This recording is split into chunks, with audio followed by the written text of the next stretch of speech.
a city in the middle of the Ukraine. Its main purpose was to supply the Soviet Union with uranium for its nuclear weapons arsenal. I know, I grew up in a radioactive city. Here, just outside of the city, top specialists mined the uranium that was needed. Their children and grandchildren continue to pay for the Soviet legacy. Children often get sick here.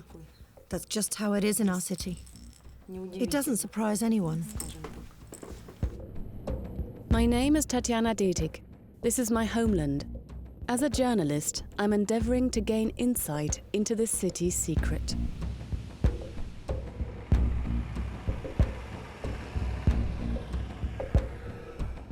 This is the second Chernobyl.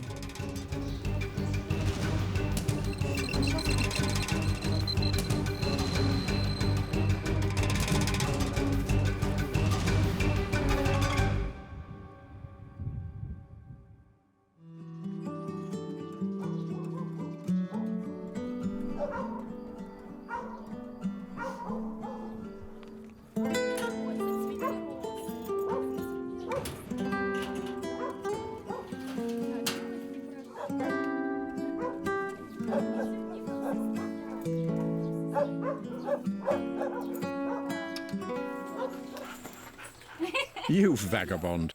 Yes, I'm a vagabond. I haven't been here for a month. My neighbour, he's so sweet. And this is my dear husband, Vararochka. Ah, it's my Monia. Monia missed me. I haven't been here for a long time.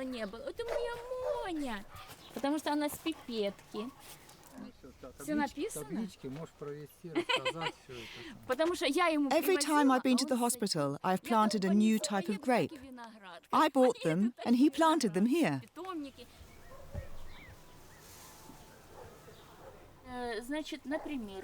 I went to Moscow to have bone marrow taken out. They break this bone in your chest and take it from here in the Ukraine. This time they took it from my spine. That's easier for me because none of this is intact anymore. I've had bone marrow taken from here at least 10 times. And I let them take blood from my veins so I can get reliable results. I hope I get good results. My children, my dogs, my husband and my parents need me. Nelia Klepikova suffers from a very aggressive form of leukemia. She is one of the some 50,000 residents of the city of Zhovty Vody. According to unofficial statistics, the majority of them are seriously ill.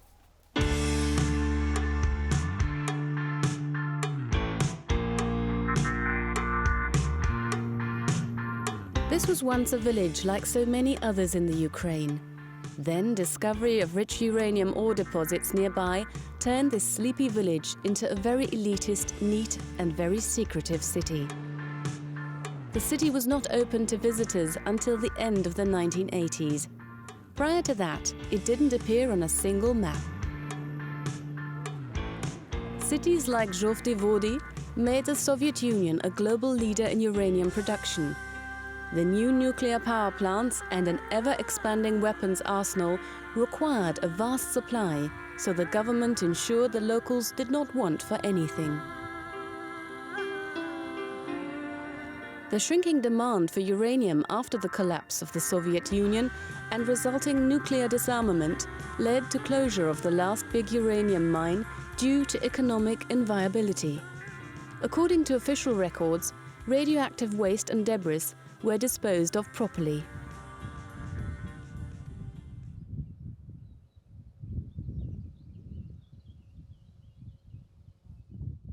The state-run company Vostok used to deal primarily with uranium. Today it runs several iron ore mines and a hydrochloric acid plant here. Vostok is now the city's biggest employer and strives to present itself as a modern, forward-looking operation. This newfound openness becomes apparent when my camera team and I are stopped on a public road by the company's armed security staff.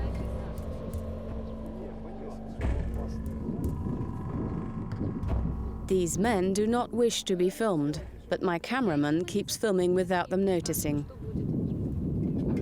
To keep the situation from escalating, I try to remain calm so as not to antagonize the already nervous men. To no avail. I ask where we're being detained. They give only evasive replies. They get orders on what action to take via telephone.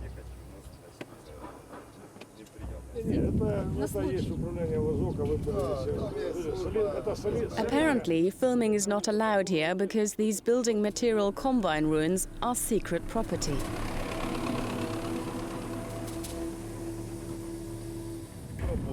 We're just doing our job. We have to.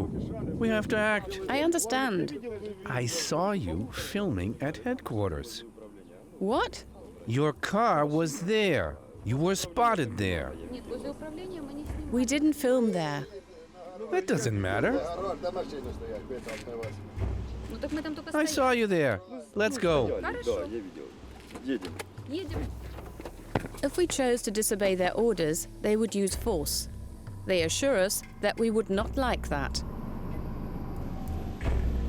We bow to this pressure and follow them to Vostok headquarters.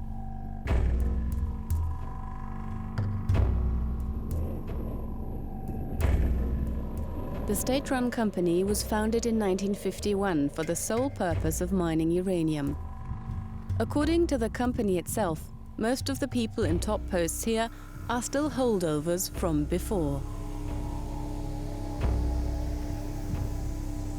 In my talks with company management, I learn that the city is teeming with secret properties, but their exact location is secret.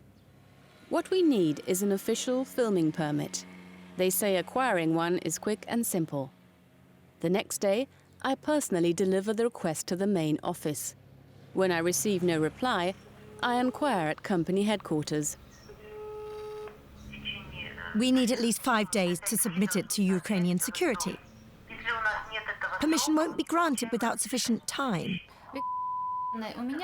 I don't understand that. I personally talked to... and they didn't mention any deadlines. Look, I wasn't there and I don't know anything about it. To be honest, I'm surprised would tell you that. But even my new request that allowed for the 5 days was denied. The rejection letter came a month later. It said they hadn't had enough time to make the decision.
A few hundred meters from the town center, I meet Yevgen Honcharенko.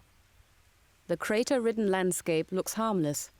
Only the older residents can remember how truly dangerous this place is.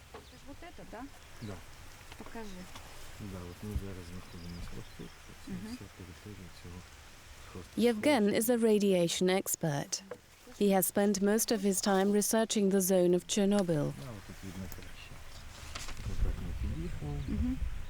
He looks completely out of place in this idyllic landscape with his work gear and professional Geiger counters.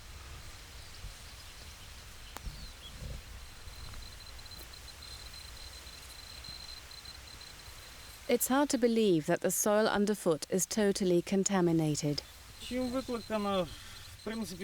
Basically, we found what we expected to find.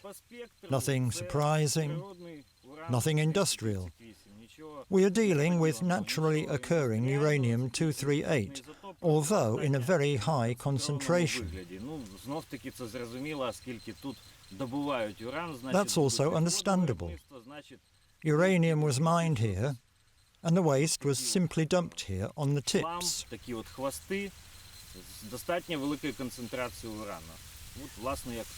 This site holds the waste from over 50 years of uranium mining. This waste still contains up to 85% of its original radioactivity. None of this should be deposited here, especially since you can see that something has been dug up here, and I suspect they haven't carried everything away. Everything is just lying around in the open. There is no fence here, no guards. There aren't even any warning signs around here. One shouldn't stay in this place for too long. According to eyewitnesses, they buried old machinery here to avoid paying for proper disposal. Today, junk hoarders come here to look for scrap metal. The heedlessly disposed scraps remain dangerously radioactive.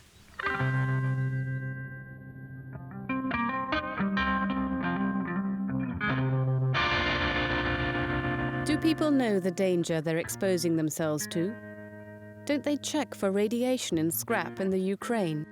To find out the answer to these questions, I travel 150 kilometers to the regional capital of Dnipropetrovsk.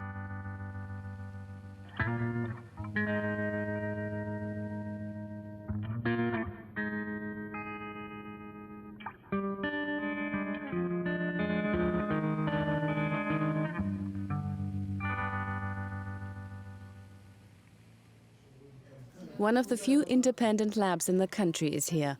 Vladimir Goncharenko heads the lab. He has been battling the government for years.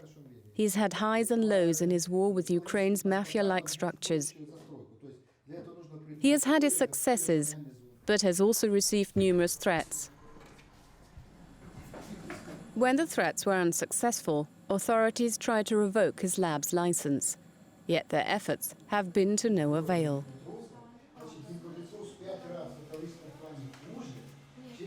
Here in the Ukraine, 10 million tons of scrap metal are processed each year. There are 3,000 official recycling centers, but there are really 30,000 collection points here. This business is not and cannot be monitored by the government. That's why local police supervise scrap metal collection.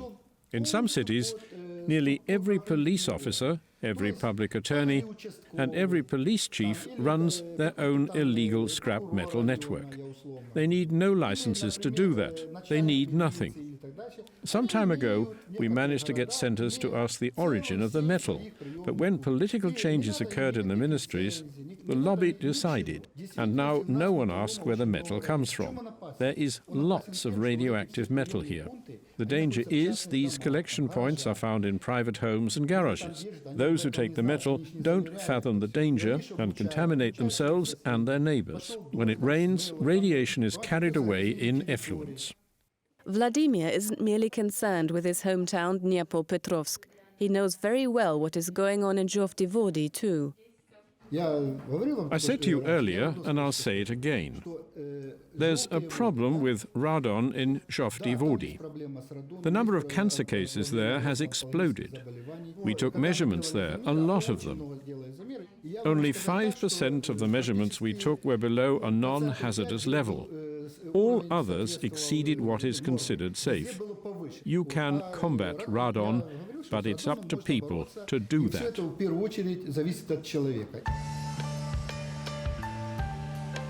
In order to combat a danger, people must be informed of that danger. Radon is a heavy noble gas and collects in the lower floors of residences. People who lived at the time report that nearly all foundations and roads were built with the spoils from uranium mining. Zhovti Vody is now full of abandoned ground floor apartments with boarded up windows. The WHO says that long-term inhalation of radon causes cancer. I make an appointment to meet a young man who nearly lost his life due to the indifference of authorities. The apartment complexes being built on the edge of the city are far too few to meet the demand of residents. The birth rate in this city is high, yet incomes are low. Despite the low housing prices, young families are still unable to buy their own apartment. This is one reason why Oleg Dyk must postpone having a family, especially now that he spends nearly all of his money on healthcare. All of a sudden, I was really sick. Before that, no one noticed anything. I couldn't work for almost a year because I constantly had aching bones. In the hospital, they said it was a pinched nerve. And then, when it spread to my legs, I wasn't even able to get out of bed anymore. In the last phase, I started to get bruises everywhere. Lots of bruises. If someone touched me, I'd get them. If I lay on my back, I'd get a bruise. At my annual checkup, they told me everything was fine. The phrase leukemia alone, all my relatives knew that was a bad thing. We didn't know the exact name. We learned the exact term later. We did some research in the internet and learned the chances were bad. If you stop taking the medication, there's a chance your body may recover. But there is an 80% probability that you will die in a month or two. Was I scared? Yes, because I hadn't achieved anything in life. I'm still young. I could have so much time left.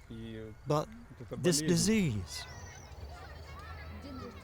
Oleg was 22 years old when he was diagnosed with a very rare form of leukemia. He gets his medication for free and must only pay for his examinations. Those examination costs eat up nearly his entire monthly income. One cause of this type of cancer is ionizing radiation.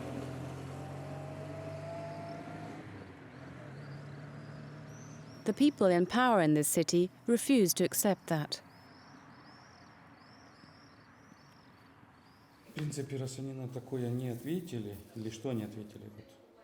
Alexei Vatmitsky is an ecologist.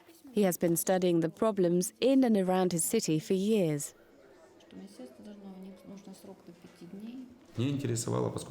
I studied Zhovty Vody, and it's clear to me that there is a serious problem with radiation sources here. I want to pinpoint just where these sources of radioactivity are. Not the ones that are contained, but the freely accessible ones. Those are the ones that pose a danger to residents. Children might play near these areas.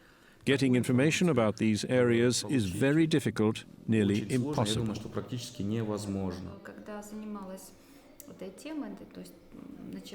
When I began investigating this topic, I found the authorities were dismissive and reserved in their attitude towards me as a journalist. Did you have a different experience? Unfortunately, the tendency in the Ukraine is to close off access to government offices, especially for journalists and ecologists. They even go so far as to deny the public access.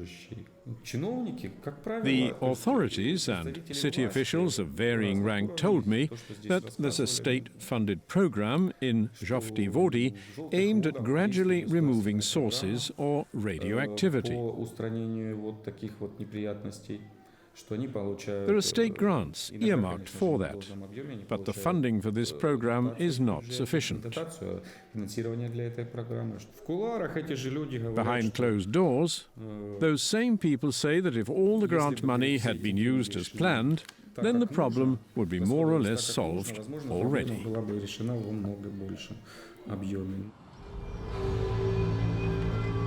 The next day, Alexei wants to show me a perfect example of the cooperation between ecologists and city government. Not far from the town centre is one of the pithead buildings that was backfilled after mining stopped. The city residents use it as a garbage dump. The ruins are full of stone chips. The radioactivity levels here are 10 times the permissible level. The road that leads here is also paved with large grey stones like these. Alexei and Yevgen recognize it as uranium ore. The Geiger counter sounds the alarm the whole time we're here.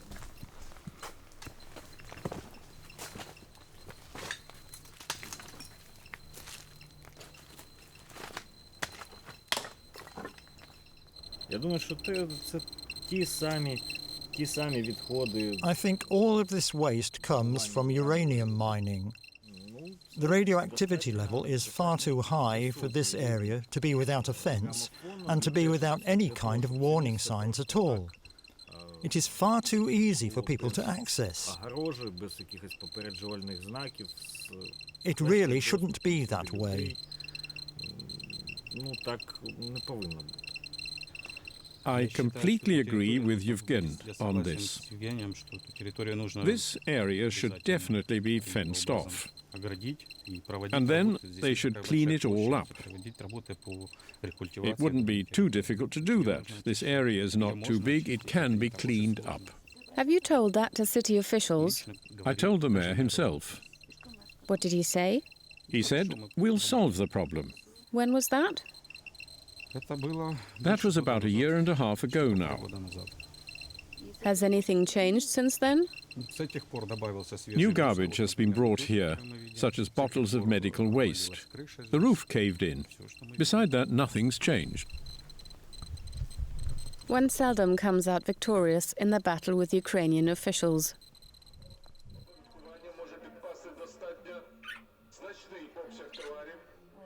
Nelia invited me to her home. Her house is on the ground floor of a Soviet-era apartment building. Her family has lived here from the very start. Her son Vasily is visiting at the moment. He is studying in a different city. He earns extra money boxing. Like most young people here, he'd rather not stay in Zhovdy-Vody. I thought I could move to Kiev or even somewhere abroad. I wanted to apply for dual citizenship. In Israel, medical care is free. He wanted to take me there, and I said no. I wanted to marry for the citizenship. Then I'd come and get my mother so she could be treated. Exams like that are routine there, and they're free.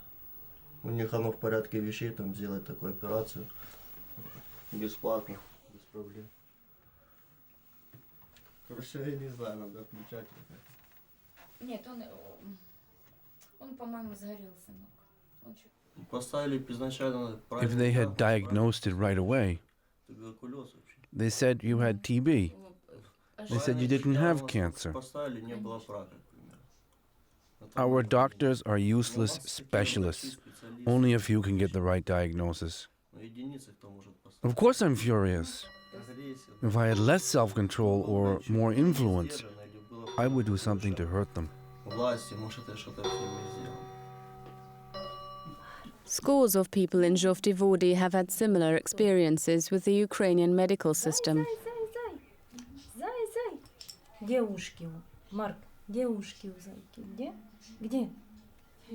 Mark has been deaf since birth. Treating his condition is too costly. His young grandmother Natalia is on a desperate search for help. This apartment has become a kind of drop-in center for victims. They prefer to come here to ask Nelia for advice. Yeah, my second child is always sick. He's so sick he doesn't go to daycare. He spends 2 days in daycare and a month in the hospital. Children often get sick here. That's just how it is in our city. It doesn't surprise anyone. Sure, everything's free here. You go in, the doctor opens a drawer and tells you to put 50, 70 or 100 hryvnia on the pile. When Nelia learned Alexei was in the city again, she asked him for advice. A few months ago, the city performed a radon measurement in her home. The levels were deemed normal, but her next-door neighbor was moved to a new home due to high radon levels.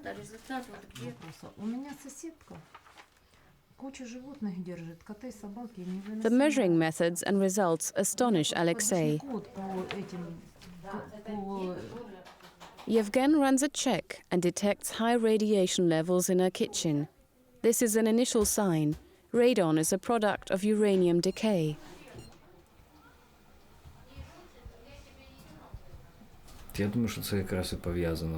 I think that has to do with the fact that this is the ground floor. Radon collects in the basement and rises up here through the cracks in the foundation. Alexei advises Nelia to request new examinations, but for them to be meaningful, they must go on for several weeks. Radon alone is not the only danger here.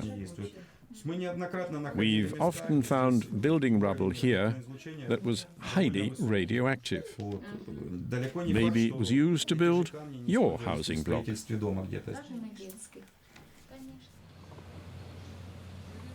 Local authorities deny any link between the widespread illness and the building materials that were used earlier. Only the residents see what happens behind walls like these.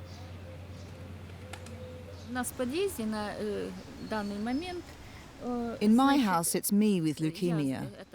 Next door, 2 previous owners died in quick succession.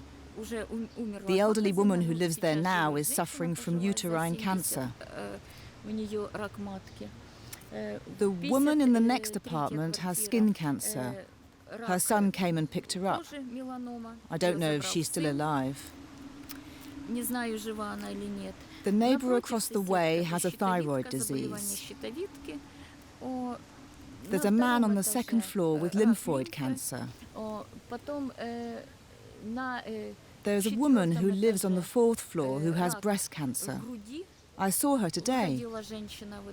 She has no money to pay for treatment, so she's waiting to die.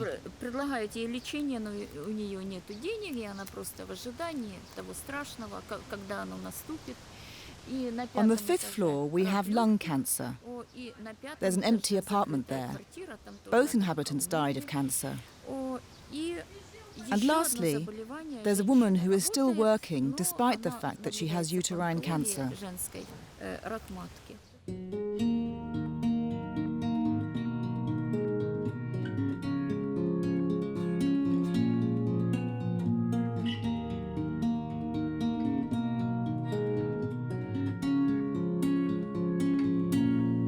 Power games, corruption and indifference costs additional human lives every day.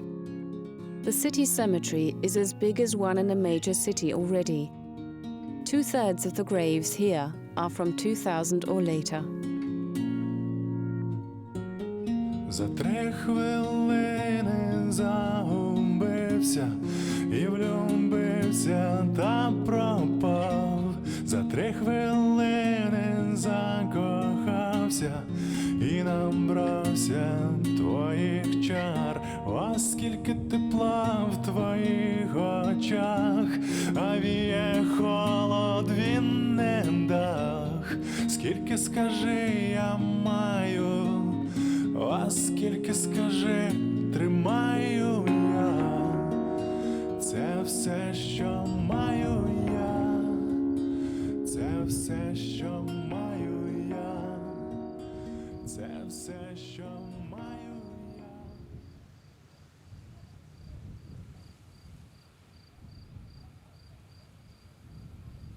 During the Soviet era, no one thought much about the health of the uranium miners and their families. The powerful beast demanded cheap energy at an unfathomable cost.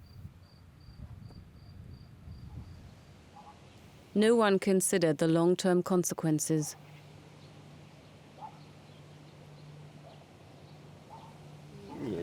They didn't even require us to wear face masks back then.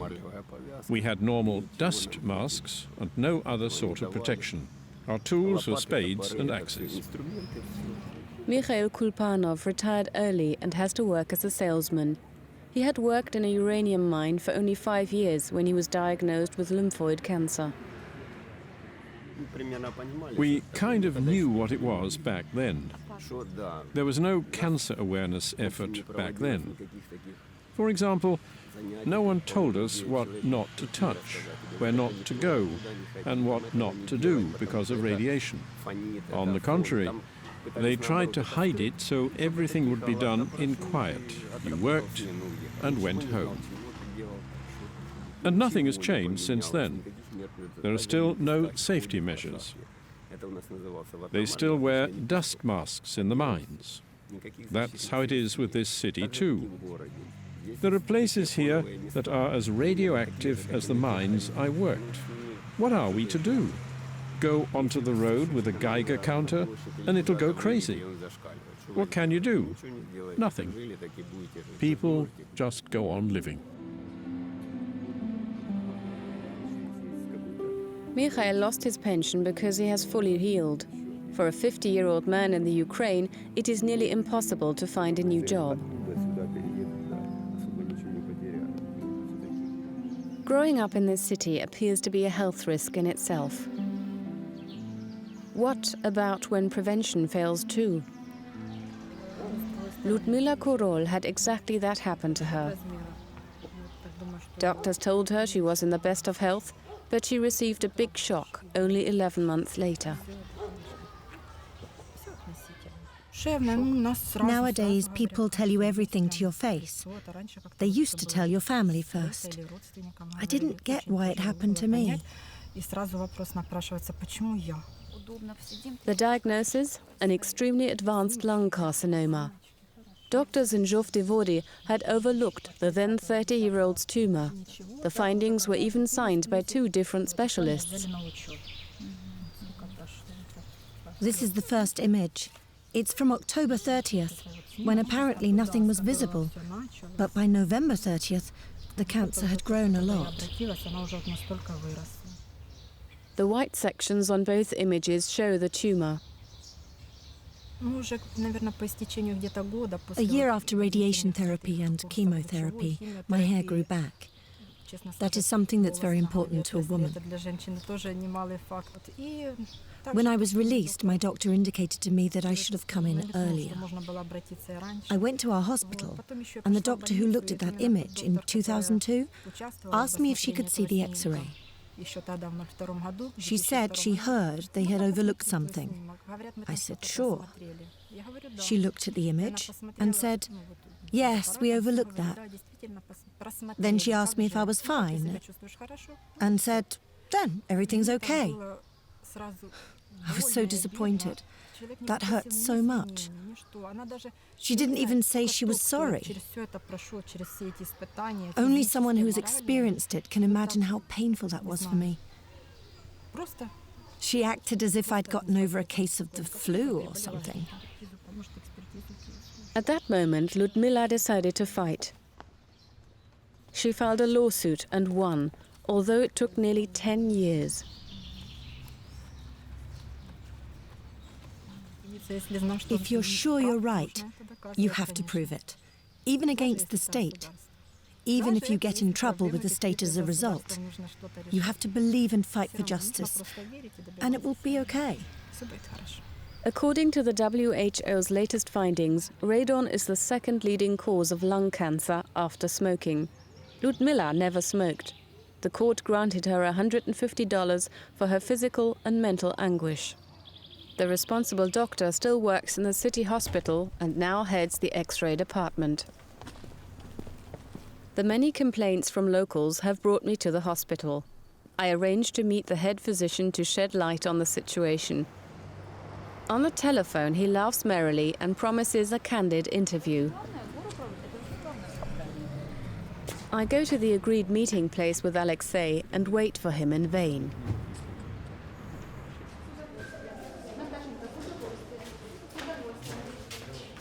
The head physician is a no-show. Apparently, he is at a conference today. We're told his substitution is on vacation and no one else with the proper authority is around.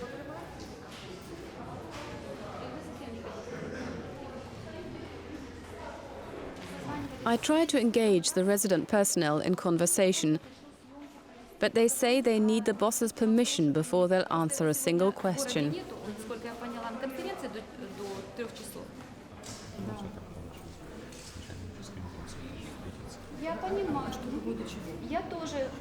Alexei tries to calm the panic-stricken head nurse, to no avail. Finally, someone from management answers the phone. I have 4 journalists with a camera down here. I just talked to the people in charge. Please understand, you can't film here without my boss's permission. We don't have any secrets here, but we do have a command structure. When we get orders from the boss, we have to follow them. If we'd been expecting you, if we'd known you were coming, we would have prepared as we normally do. We'd have picked you up here and given you a tour. With no okay from our boss, we can't help you here. I spoke to the head physician a few days ago. If he knew he was leaving, why couldn't he arrange that? Sure. I can't imagine you have any terrible secrets here either. Of course not. We have to leave the hospital. No one may say a word when the head physician is gone. That is his order. Public health information cannot be kept secret. That's against Ukrainian law and international treaties. It must be disclosed. Random secretiveness is no good at all, especially when it comes from state authorities. They wouldn't even let us film in the halls. You have to be allowed to film on public premises. If it is public property, and you can simply walk in, it doesn't matter if you have a camera or not.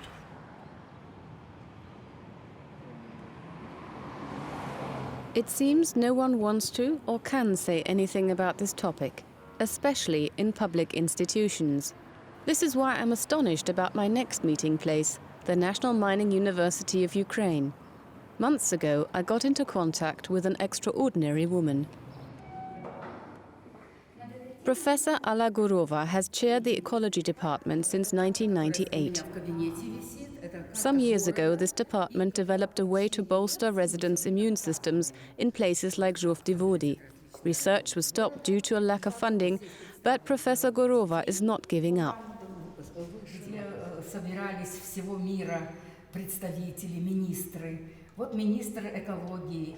A colleague from her department insists on sitting in on our talk.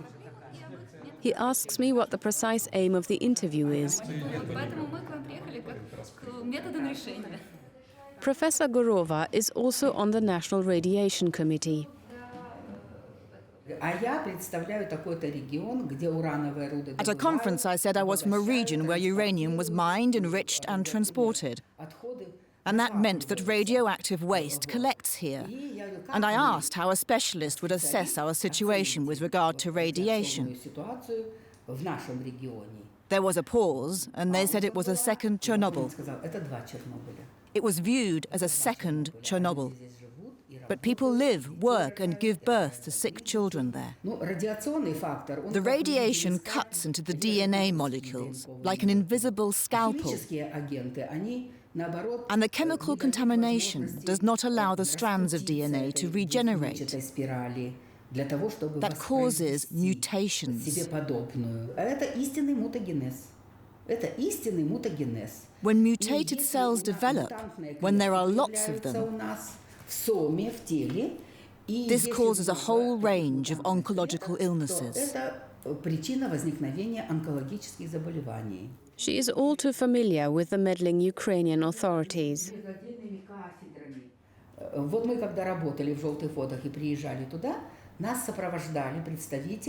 When we worked in Zhovti-Vody, we were accompanied by the city environmental department. We took measurements in the places they took us to. When I went to a meeting in Kiev and ran into the specialists from Zhovti-Vody, When I heard their reports, I knew that they hadn't taken me to the most dangerous places in the area back then. I tried to find statistics for disease in Zhovtivody and failed. Right, you'll never find them. Why? Because if they published them in the regional statistics, our region wouldn't be placed where it is in the state statistics. I've asked that questions at many conferences.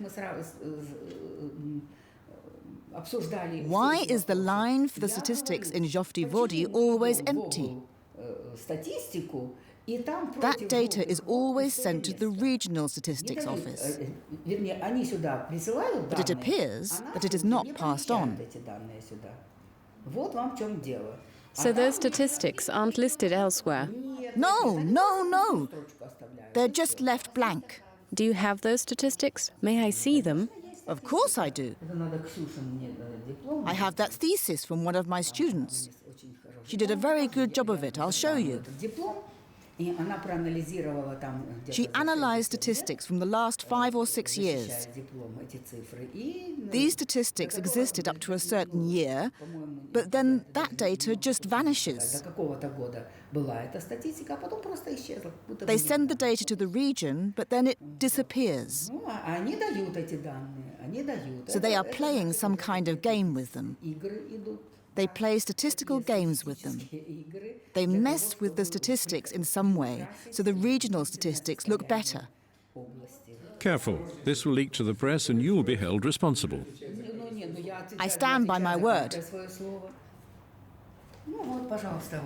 Here you are. Here is the statistical proof. The statistics for Zhovtivody have not been published in official records since 2004. All the data that is given prior to 2004 looks suspiciously low in Professor Gorova's opinion.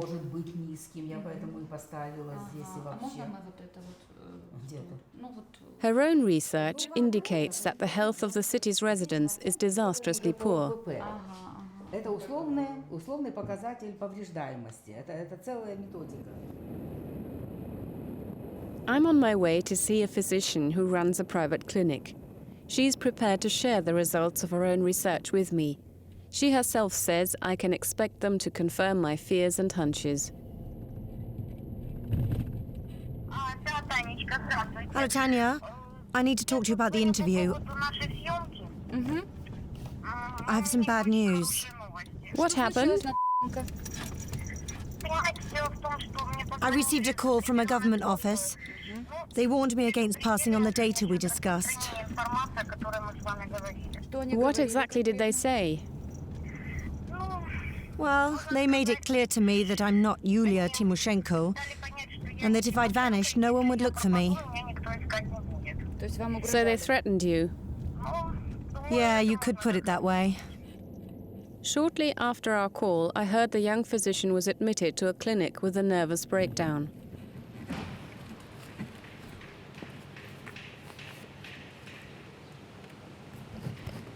Yevgen carries out his own analyses in peaceful backyards in the middle of the city.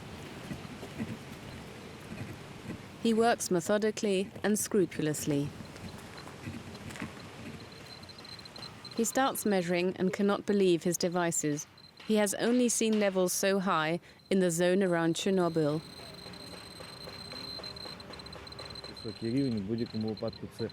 It's the highest level I have ever detected here.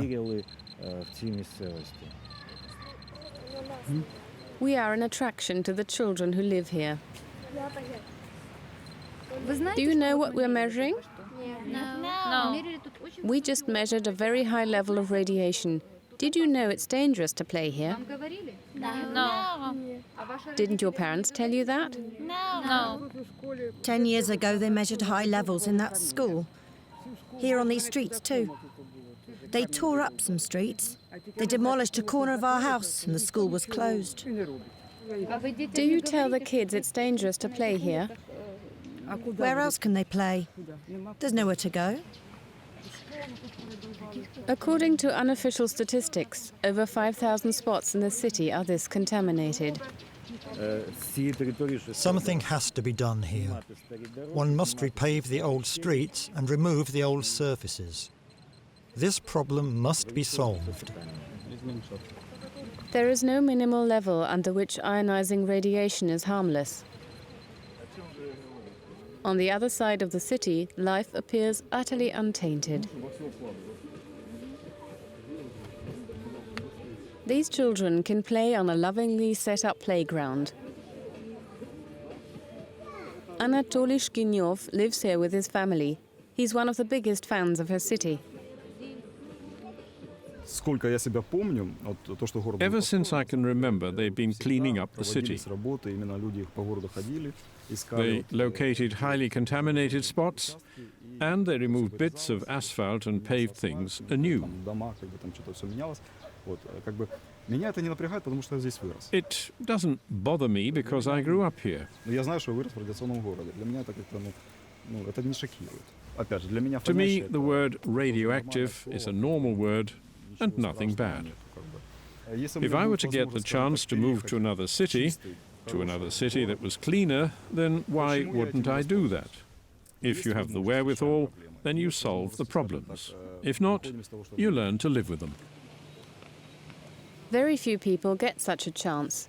The average income in the city is around $200 a month.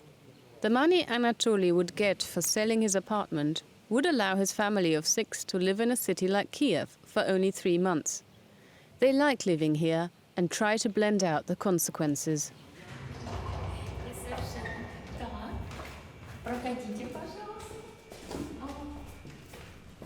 Nelia is visiting her mother today. In the Ukraine, family ties cannot be severed. Without their children's help, elderly people here would not be able to survive. Nelia gets medication for her mother and brings gifts.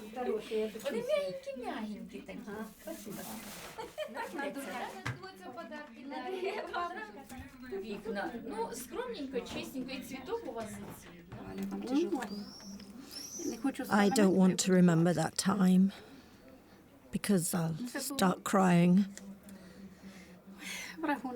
I wouldn't wish all of this on my worst enemy. Everyone wonders how she manages to help everyone. How she can tell everyone where they should turn for help. Back then, no one could give us advice. We were so scared.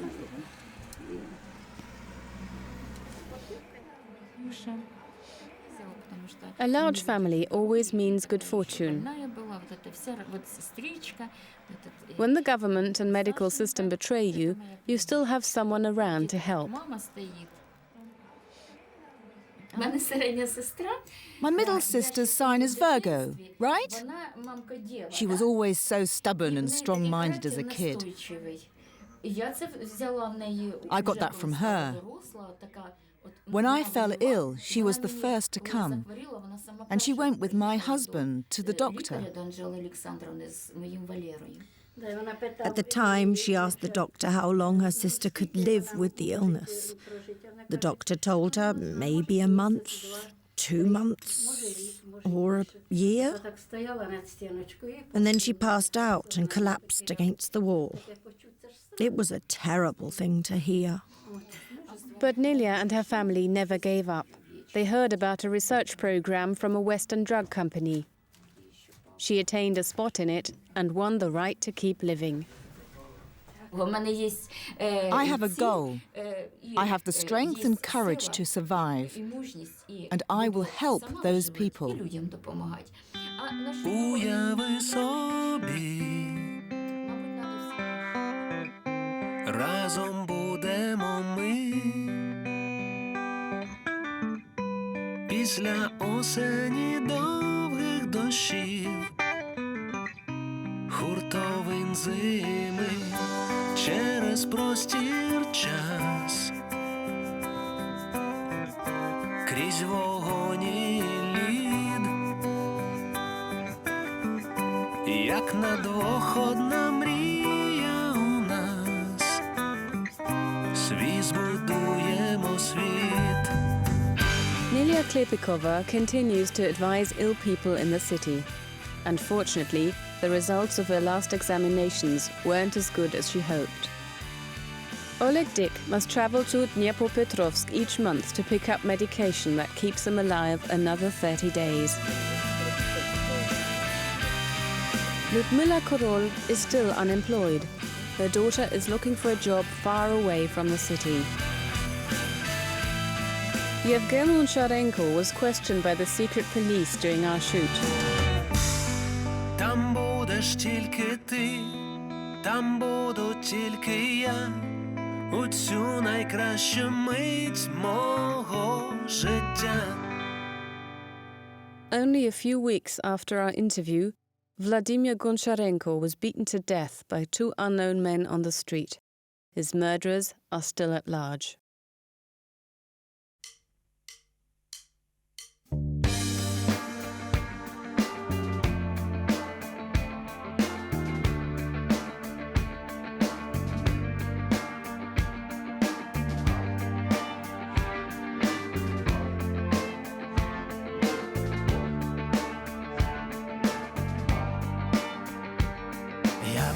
Пам'ятаю час, коли лиш починався світ.